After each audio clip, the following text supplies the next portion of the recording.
سیستمی لامەرکەزیەت لەم ڕۆی هەرێمی کوردستان بۆ زیاتر خزمەتکردنی هاوڵاتیان گرنگە. بە وتەی ئەندامانی ئەنجومەنی پارێزگای سلێمانی بۆ باشتر بەڕێوەچوونی کاری هاوڵاتیانە.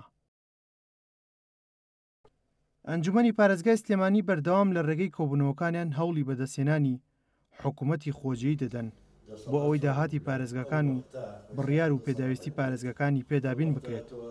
بە وتەی ئەندامانی ئەنجومەنی پارێزگا ئەوان بەردەوام هەوڵ دەدەن بۆ جێبەجێکردنی پرۆژەی لامەرکەزیەت. ئێمە لە ئەنجومەنەکان بە تایبەتی لە ئەنجومەنی پارێزگای سلێمانی دوو جار هەوڵمان ناوە هەمواری ئەم یاسایەکەین بە مەبەستی ئەوەی کە زیاتر دەسەڵاتی کارژێڕی و داراییەکان لە چوارچێوەی یاساکانی کارپێکرای حکوومەتی هەرێمی کوردستان بۆ بەڕێوەبردن بدرێ بە پارێزگاکان بۆ ئەوەی هەر پارێزگایە بە گوێرەی خواست و توانا و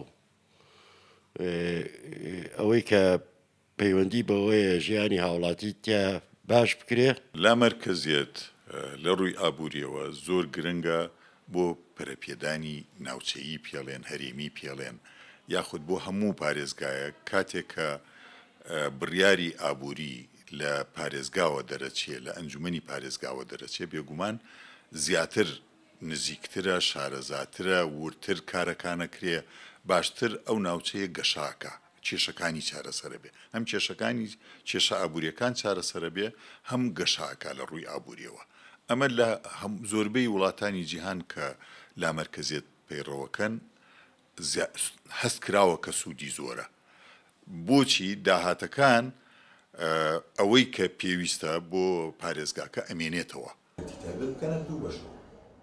دروستکردنی حکوومەتی خۆجیی بۆ بەدینانی کار ئاسانی پارێزگەکانە لەو ڕێگەیەوە کاری هاوڵاتیان و کاروباری ئیداری باشتر و ئاسانتر بەڕێوە دەچێت بۆ خزمەتی هاوڵاتیان.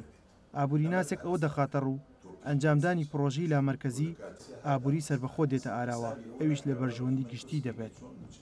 ئەگەر ئێمە بمانەوێ دیموکراسیەت گەشە بکە ئەبێ لامەرکەزیەت هەبێ. دیموکراسیەت لەگەڵ ناوەندێتی یاخود لەگەڵ مەرکزیەتە گەشە ناکە و ئابووریش لە لامەرکزیەتە زیاتر گەشاکە و زۆر بابەتی تریش هەیە کە پەیوەستە بە لامەرکزیەتەوە لەوەی کەوا وتمان گەشەکردنی پارێزگا لایەنی چارەسەرکردنی کێشەکانە پێشکەوتنی سێکتەرەکان و لایەنێکی تری تایە زووتر بڕیارە درێ زووتر چارەسەری کێشاکرێ ورتر داتاکان کۆ ئەبنەوە و ئەمانە هەمووی سوودە. لامەرکەزیەت تاقی کراوەتەوە تەندروستترین جۆری بەڕێوەبردنە لە هەموو وڵاتێکە. خۆشبەختانە وەکو پێم وتی ئێمە حکوومەتی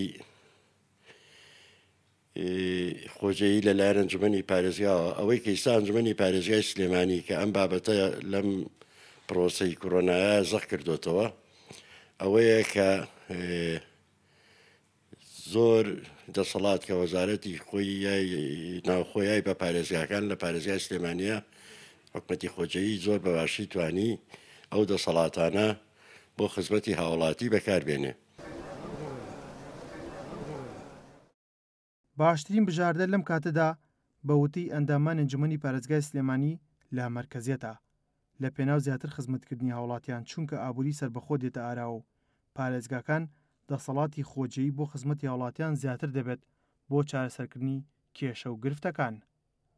ئەحمەد ئیسماعیل، گەلی کوردستان، سلێمانی.